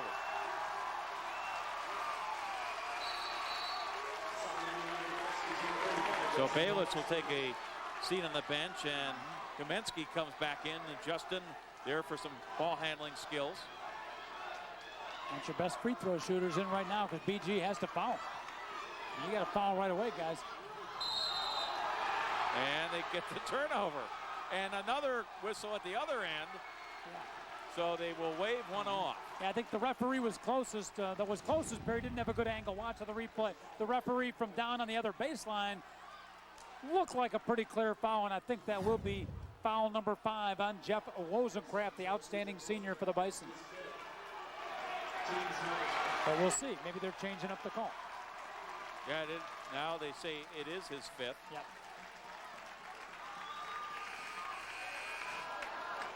Ryan O'Connor waiting for official notification. They'll probably bring Eric Love back into the ball game, I would think. Referees talking it over. And now we get the call for the 5th foul. So Love coming on in. Tough night for Jeff Wozencraft. Yep. Outstanding senior. Got a couple of big buckets. Played great defense on Dwyer, too. Sometimes you have to defend the other team's best player. It takes a little of your offense away. Started to mention Sean's sister, Michelle Perry. Outstanding 8th grade female player. She'll be joining the program, but a good look at the star for the Huskies. Rattles the first one in. And what was weird, though, Buffalo Grove had a chance the previous 10 or 15 seconds to foul any one of the other Hersey players, then they wait until Sean Dwyer gets it to make the foul. I thought at that point, 40 seconds left, 8 points down, you're in an immediate foul situation. Dwyer now has 20 points in the ball game. Lead all scores. And he steals it to Loud has it. And get a call over and back? sure didn't look like it, but no, it didn't. Great save by Dwyer. How about that? Maybe Makes they the need save. a more definitive stripe at midcourt. They're going to give Buffalo Grove the ball. Tough call on Mark Lau, but a great hustle one. Another one for Sean Dwyer. Don Rowley not enjoying that particular call. BG's got to shoot the 3 right now. There it is, Coach. Flat. Yep. Tired. Will with it. Love for 3. Short again. Again for Love.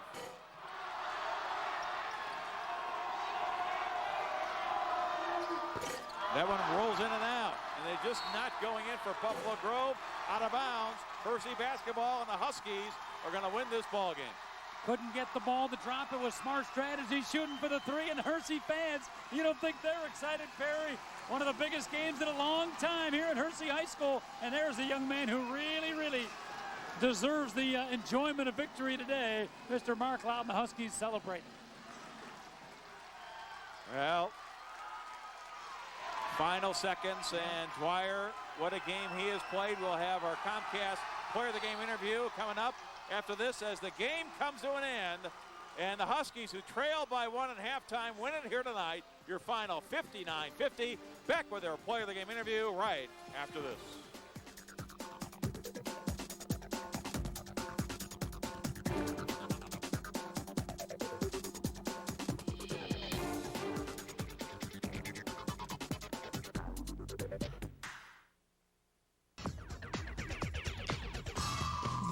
watching the Comcast Network. Turn to us first.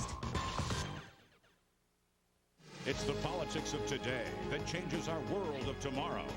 And at the forefront of the issues is Political Update with Paul Lesnick, providing exclusive insight on local, national, and statewide issues.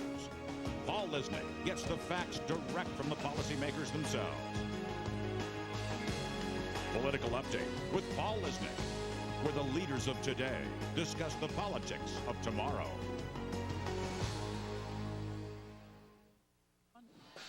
Welcome back, everybody. The Husky fans are celebrating en masse on the court. The team wins it here tonight, 59-50, and courtside in the middle of all that humanity is our Eric Schmidt with our Comcast Player of the Game. Thanks, Perry. We wound up pulling Sean Dwyer out of the massive people celebrating on the court. What a huge game for you guys. You guys are now in the driver's seat in the Conference East side. Yeah, you know what, going in this game, we knew this was it. Us being 6-0, them being 5-1. Intensity was the key here. We had beautiful crowd here. I think we fed off their intensity well. How important were some of those threes that Fabrizius hit in the third quarter for you guys? That was a game. That helped us through when we were struggling. We weren't getting stops on defense, and he helped us through there. What was the difference coming into this game, too? Because you guys played them almost 2 months ago now. Right. You scored 30 in that game. They throw anything different at you? You know what? I didn't think so, but on our side, experience. We had awesome games down in Pekin, Illinois at our Christmas tournament. I think we've been carrying that over in the second half of the season. Talk about your leadership here, too. You were so calm and cool coming down, and watching you just direct the team, even in timeouts. Talk a little bit about how those guys look up to you. Senior leadership, we've all bonded a lot, so we know that they know that if I give them criticism, it's only constructive. So that way we're on the same page. It makes it much easier. Sean, I got to say, a lot of focus, too, especially with everybody around you just a second ago. Yeah, it's tough to listen to you here. Fellas, let's go back up to you and wrap things up. All right, congratulations to Sean Dwyer and Coach Rowley and crew. And they celebrated the 10-year celebration, if you will, of the team that last went downstate in the 95 club. And they celebrated tonight with a 9-point victory. Coach, final thoughts? Boy, and Sean Dwyer talks about tough competition. They played Westinghouse, Rockford Boylan, Normal, and Peoria Richwoods in that tournament. Lost a couple of them, but clearly it toughened them up for games like this. For Buffalo Grove, Perry, just a tough defeat. They will come back, and they're going to be a heck of a team second half of the season. Okay, so for the coach, John Cohn, for Eric Schmidt, for our stat man extraordinaire tonight, Mr. Nick Pinto, for our producer-director, Mr. Frank Granito, and our entire Comcast production team, this is Perry Williams saying thank you so much for watching, and so long, everybody.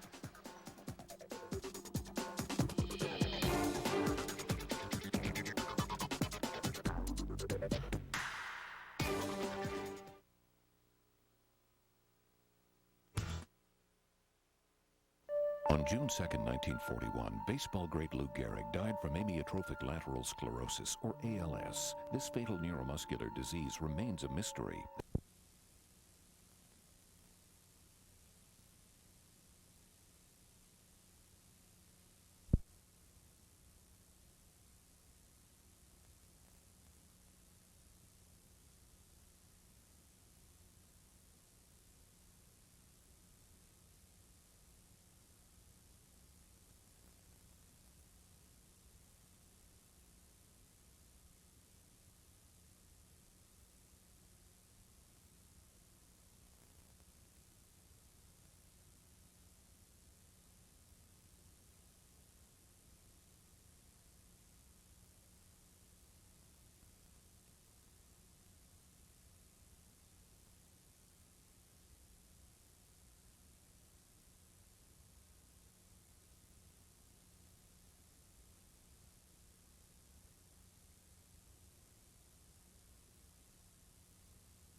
TV shows at no extra charge to a huge library of movies that cost what you're used to paying at the video store, except you don't have to go to the video store.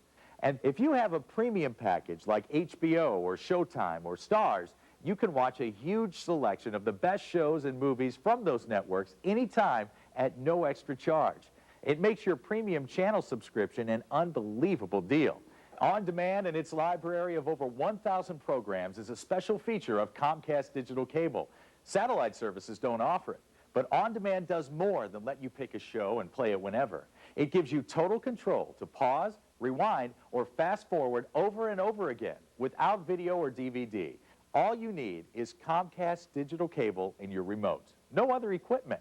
But you really have to experience it for yourself to appreciate how much simpler it makes watching what you want, when you want. Call Comcast and see how easy it really is. With On Demand, I say what's on when it's on, and I don't have to plan ahead. Comcast lets me pick something to watch when I want to watch it. On Demand is so easy. My mom uses it all the time, and she can't even work the VCR. On Demand is like having an extra room in my house, wall to wall with videos, just waiting for me. And you can't get this huge library of on-demand programs on a dish. On Demand is TV that follows your schedule, not the other way around. Just pick a show, play it whenever. It's so easy. Watch, just click Menu on your remote. There. Then select On Demand, and you're there. The On Demand menu. Same thing from there. You just use your arrow and OK buttons to navigate. Choose a category, kids, for instance. Now, choose a show. And like this one, a huge amount of the stuff you watch on demand is free. Just select Watch, and there you go. You just got what you wanted on demand. On Demand has so many choices. I assumed it was all pay-per-view, but so much of it is for free. Being able to control when my kids' shows are on is a huge help. I just click on the kids section, pick a show, and it plays, just like that. Mr. Rogers, Teletubbies, Barney. I love it.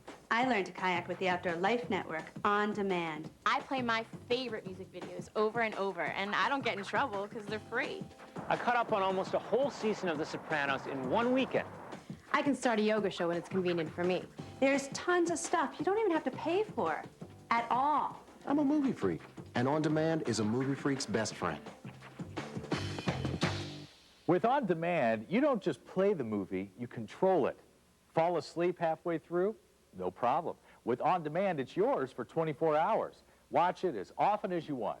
It's totally different than the traditional pay-per-view movies that start every 30 minutes. On-demand movies start when you're ready, and you don't have to worry about getting interrupted. Watch. Just select Movies, then select the category, and take your pick. See, it's all there. Rating, synopsis. You can even watch a preview. When you like what you see, press Order, then Yes to confirm, and it's movie time. Now, if you like to rent movies and you don't have Comcast Digital Cable with On Demand, you won't believe what you're missing. Just think, you'll never have to go to the video store again. Call Comcast Digital Cable at this number and take control of your TV. You know what kills me when I get to the video store and the movie I want is out of stock. Now, I don't have to worry about that anymore.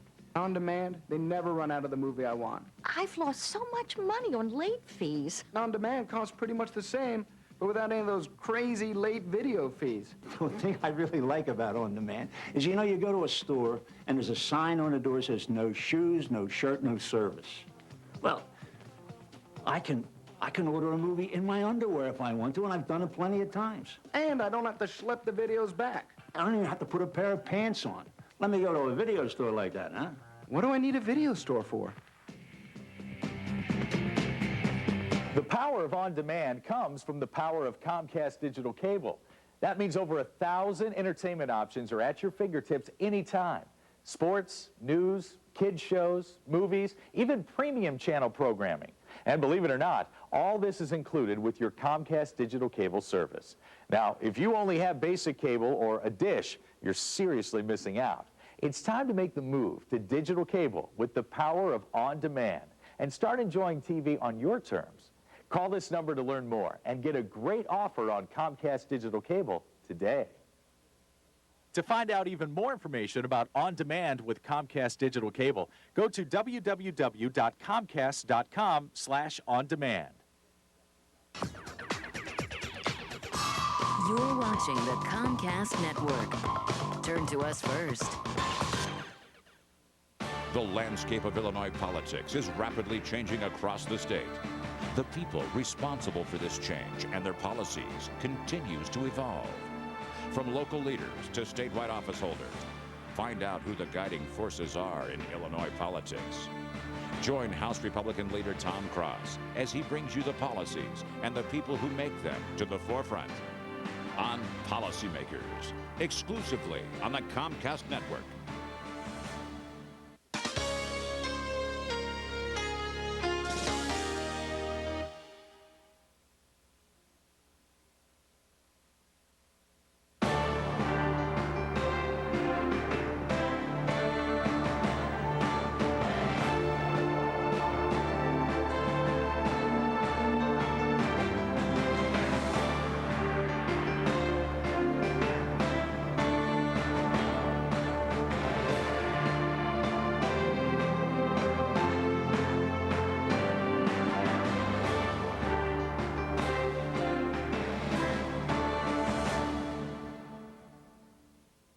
Hello and welcome to Policymakers. My name is Tom Cross.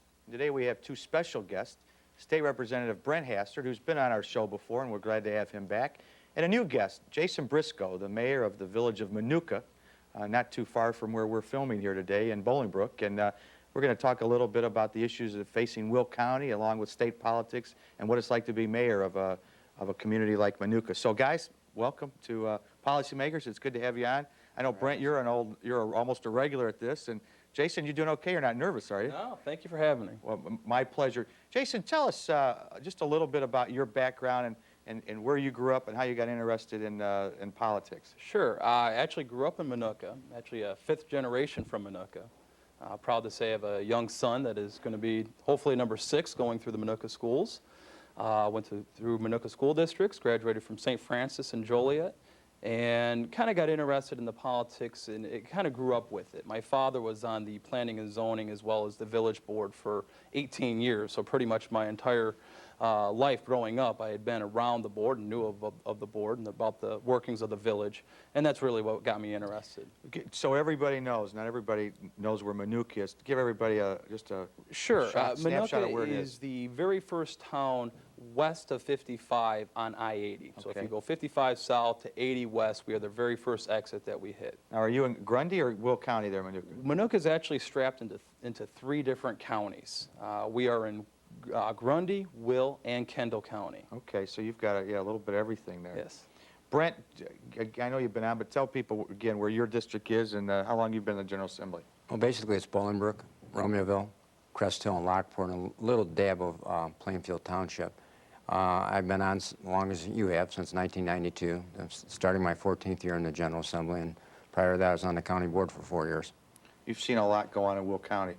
Tremendous amount of growth in Will County, tremendous amount of change. When I was just talking before, here, when I got on the county board, we had 21% unemployment in Will County, one of the highest in the nation. So we've seen a total turnabout to the point of just being almost too much. I mean, we've seen a tremendous amount of growth, a tremendous amount of opportunities, but now I think we need to revisit some of our... You grew up pretty much real close to where your office is right now, didn't you? Absolutely, where my office is was where our farmhouse was. So, like Jason said, I'm this, my grandchildren who live in Bolingbrook, and my other son who lives in Romeoville, my grandchildren are 6 generations. Wow. So we're a long-lasting family, one of the few. So you've seen 55 was Route 66 at one time. Actually, 55 was not 55. Yeah. There was no 55 when I was back many years ago. When I was probably too young to remember. They just constructed it in the 50s. So we had the old 66, which is a famous road, obviously, and there was no Bolingbrook at the time. There's no Romeoville. Crest Hill was not there. Lockport was. Wow. But I can remember a lot of changes. Well, and people that have moved out here have no appreciation or understanding of what that was like. when you were a kid, if you went to Chicago, how did you get there? Because you said there was no 55. Well, I mean, you know, let's put it this way. We did not go to Chicago. People We're a asking- farm family. yeah. The only time I visited Chicago was taking a load of cattle to the Chicago stockyards. How would you get? Would you take 30? Would Ogden? Well, kick you in? know, by the time 55 was built, by the time I went there, Yeah. I mean, it was very early on, but 55 was constructed by then in the late 50s. In the late, yeah. And I can remember taking a load of cattle up to the Chicago stockyards, which I was very young, but enough to still remember being there. Yeah. And Jason and Brent, and we'll talk about it in a second. Your dad also was on the school board, so you've got a history of public service. 16 years. My uncle was the chairman of the county board for 20-some years, 10 years, and on the county for 20 years. And DuPage Township right here, he was a supervisor for like 30 years. So both of you have some history in or your backgrounds of public service. So how long have you been mayor, Jason? Been mayor since April. I was on the village board prior to that as a trustee. And our previous mayor decided not to seek re-election. And at that time, myself and one other trustee made a bid for mayor, and fortunately enough, I was successful in that. So how long were you on the village board? I was on the village board for about, excuse me, a little over 2 years at the time. So that's a pretty big leap to go from the village board to the you're actually a village president. Correct. Okay. Correct. You like it? I love it. It's a great town, and we're growing fast. We're starting to kind of get the wash out of Will County. I mean, we do have a little portion into Will County, but you know, everything keeps moving south and west, and we seem to be the next town in line for the big boom. What are some of the issues that you are facing in Manuka right now? The biggest one is similar to Will County, and that is growth. We've seen our population. When I grew up in Manuka, we were a town of 1,100 people. What's the population We're now? currently now a little bit north of about 8,400. Wow. Okay. In 2000, we were a whopping 3,300. So we've seen the majority of our growth over the last 4 or 5 years. Our estimates are that probably in the next 3 to 4 years that we'll probably reach somewhere around 17 to maybe 20,000 people. Wow. And based on our comprehensive plan that we were able to just put together, you know, our final build-out projections are probably north of 80,000 people. That's unbelievable. It's absolutely amazing. And now, you know, we don't know if that growth is going to all happen in the next 5, 10, 15, or 50 years. But at some point, I do believe we will build out. You've got a lot of way. You really can head north, south, or west without much problem. I mean, there's a lot of room to go. Right. Our boundary agreements that we have, we were fortunate enough to go out and be cooperative with our other communities, and we have boundary agreements with Shanahan to the south, Morris to the west, and Shorewood to the north. And our our boundary agreement can take us all the way out west to where Brisbane Road is, if anybody's familiar with that, which is basically the halfway point between Manuka and Morris on I-80. Where do you, if you know, where people ended up in Manuka with all this growth? Where do they work? Where are they coming from? You know, Manuka's really become more of a homestand community. I mean, people come in to live, and they pretty much commute out almost every day for the jobs. Being so close to Joliet, as well as the locations to the major expressways, I mean, you can get to I-55 within a matter of minutes, to I-80, you know, instantly, so people can head east or west. Most of the jobs are up in the burbs or in the city. There are quite a few people that do commute from Manuka all the way downtown, and something that You see a little bit of everything in there. Absolutely. Well, it still has that small town flavor and feel if you're there, even with the growth. It does. I mean, you know, thankfully we haven't had all the parcels developed yet, so when you come into Manuka, you still see some cornfields and some bean fields, and it still reminds, you know, me of still the remnants of home that I grew up with. When you were a kid. We need to take a break. We'll be right back with Representative Brent Hasser and Jason Briscoe, the mayor and village president of Manuka. Please stay tuned.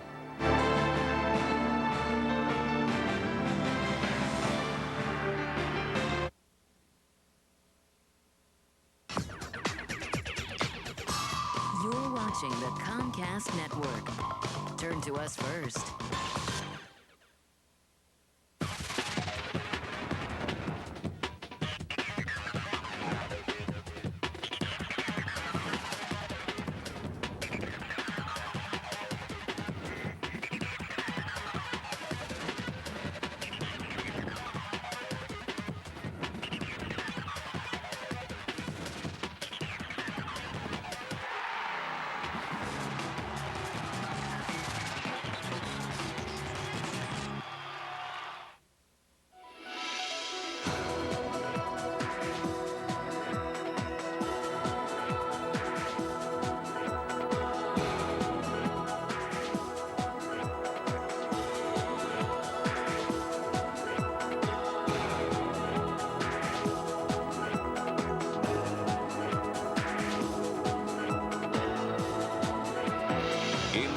Comcast with Kelly Polisi, Mondays and Wednesdays at 6:30.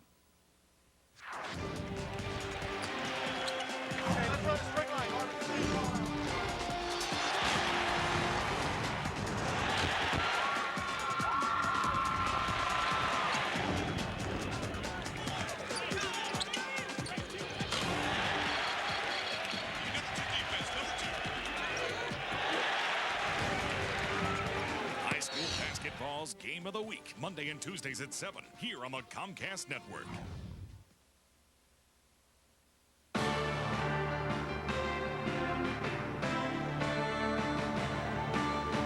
back to Policymakers. My name is Tom Cross, and we have two guests today. Jason Briscoe, the village president of Manuka, talking about growth and how he handles that as mayor and village president, and Representative Brent Hassard. Brent, we talked about in the first segment, you know, when 55 came along, but now 55 is really a nightmare for a lot of people. If people, you get on it early in the morning, you try to get to Chicago to work, or you come home.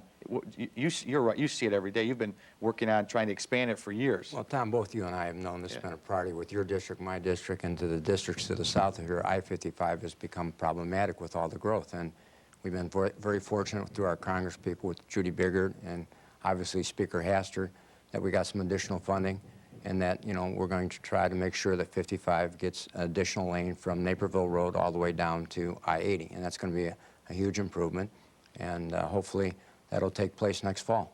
This taking place meaning the construction should start next fall. And it's about a 3-year project, as you know, and it's going to be somewhat inconvenient, but it's a major undertaking that we have to have, and it's, you know, it's going to happen. And, you know, to the credit of everybody in this county who've supported it and went to Springfield, Washington, and we're successful in getting the additional money. What's it going to cost to widen those lanes from basically Bolingbrook down to 80? And It's about a $300 to $350 million. Now, what will happen to those existing lanes during construction? Well, they're going to continue to have 2 lanes open all through construction season, so they'll be shifting them, they'll be moving, but there'll be 2 lanes going each way. Does not necessarily mean there's not going to be some inconvenience during construction season, but they are going to maintain 2 lanes at all times. So for those people that are on it all the time, it'll be similar to that area that was just widened, isn't that correct? Absolutely. It's going to be a shorter shoulder inside with the cement barriers down the middle. It'll be a safer road than what you see with the open ditch line that you see south of 55, and it'll actually probably be a safer, because most of the accidents on 55 have been, the serious ones have been the crossover, the medium, where they go down through the ditch and unfortunately hit head-on traffic. So this one will be a much safer and hopefully move people faster to and from their homes and their jobs. So it's a big thing. I mean, we are very fortunate in Will County. We have $1 billion+ worth of infrastructure improvements going on in Will County, probably larger than any other part of the state. So we have, with your leadership and a lot of other people's help, we've gone far with that. But you've been on this in addition. Maybe we should back up. You've also, you have the extension of 355 going forward as well. I mean, that is, as you go up I-55 right now, right there, when you get on through, you see the berms being built, you see the road work being done, the grounds being turned. 3 years we'll be driving on that road. And that was a long, drawn-out battle. That's why I said between I-55, 355, some major other road improvements, we're seeing a lot of improvements in Will County. Well, and needed, but it's this stuff takes time and it takes money. And the federal highway bill, I think, took 3 or 4 years to even get completed, didn't it? We're late on getting it, 2 years, 3 years later than we anticipated. So, but again, thanks to having guys like Denny Hastert out in Congress, we got a little bit bigger share this year, so we can do more things. Well, and Jason, Brent's being modest. He's been on this for years and really was the not the leader to make it happen. You've got some money out of the federal highway bill, I think, for the Brisbane Road interchange? The Brisbane Road interchange is within our boundary, as well as there was quite a bit of money designated within the transportation bill for the eventual building of what they're calling the Prairie Parkway, which will be a freeway that will connect I-80 to I-88. And all indications is that the entrance and the exit of the freeway will be right in the heart of the Manuka jurisdictional area. So. I notice, and I represent part of 55 like Brent does. 55 goes through my district, and I've got Route 59 that goes through that needs to be widened, and we've been working on that. But the thing about the Prairie Parkway, which is a little bit west of this area, is it's designed to take care of traffic down the road. And anybody that's out here knows this growth pattern is just moving west from 59 out toward 47 and beyond, and that a lot of those north-south roads are already have become parking lots. Correct. So you see that as a positive, the Prairie Parkway and the Brisbane Road interchange? Absolutely. I mean, and as a board, we have discussed many times the positives and negatives. I mean, there are some negatives that a freeway brings. I mean, it also brings a much more accelerated growth. You know, when transportation becomes ease, a lot of people want to locate there. So it's something that we're trying to get ahead of as far as infrastructure improvements and planning, and as well as our major roads, making sure that we get ahead of the game so that when the freeway does come in, that we're able to adequately handle the growth.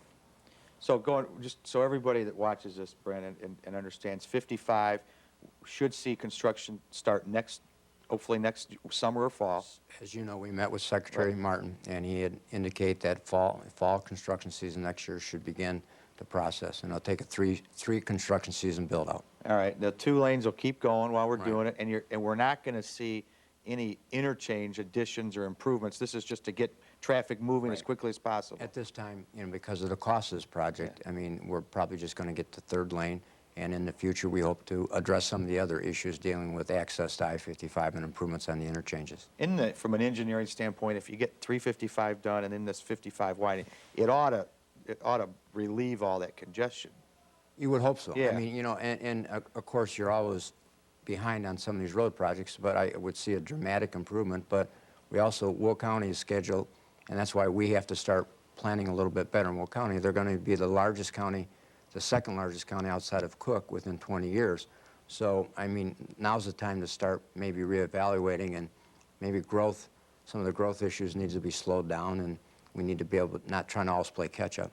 Yeah, as we all 3 know, all of the communities, you just all of a sudden there'll be, if you're gone for a couple months, you come back, there are a couple of brand new subdivisions. You're getting the developers, I'm sure, out in your area. Absolutely. I mean, the one thing our board did as a conscious decision was back in January of '04 is we actually said no more for a while. And since that time, we have not had a single residential subdivision even be started through the process of planning and zoning for annexation. One of the biggest things we wanted to do is make sure that our comprehensive plan was going to be adequate, that we were going to have enough infrastructure, enough police. Our schools weren't going to be completely overburdened with all these new students without anywhere to house them. So we made a conscious decision to, you know, basically stop, you know, new annexations. Now, however, there was several annexations that were already passed, so we're still seeing a tremendous growth rate due to the properties that were already annexed. I feel now that we have a very good plan put in place, that we've worked extremely hard with our planning and zoning as well as our local school districts, and all the members of the board sat down. We put together a complete comprehensive land use plan, transportation plan, infrastructure plan. I mean, I think we're well ahead of the game of what most municipalities are, and the reason we were able to get there is that we didn't just keep pushing forward. We're going to need to take a break, but that's interesting. So you actually just said, we're going to slow down here for a minute, pause. Absolutely. And I take it was well received by the community. It sure was. All right, let's take a break. We will be right back with our guests, Representative Brent Hastert and Jason Briscoe, Village President of the Village of Minooka. Please join us when we come back.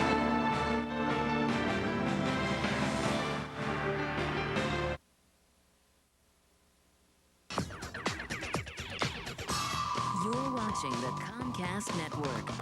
Turn to us first. Let CNN Headline News bring you up-to-the-minute news coverage, and then let Comcast Newsmakers bring you the people making headlines. At 55 minutes past the hour, Comcast Newsmakers brings you exclusive in-depth interviews with elected officials, decision-makers, and prominent public figures.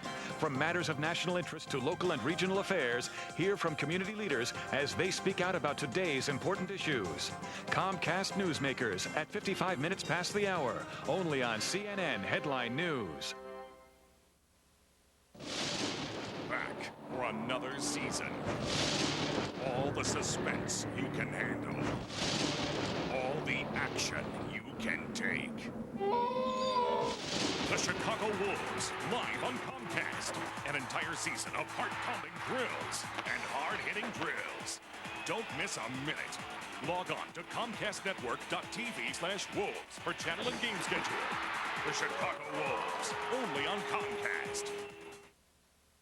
As the business of Illinois continues to evolve, Joan Etten, president of the Cable and Communications Association, takes you inside the state capitol for a look at pending legislation and new initiatives on state of Illinois business. Hear from elected officials as they lead Illinois forward and find out their views on the state's economic and political future. Get the business on State of Illinois Business, Fridays at 6:30, exclusively on the Comcast Network. Turn to us first.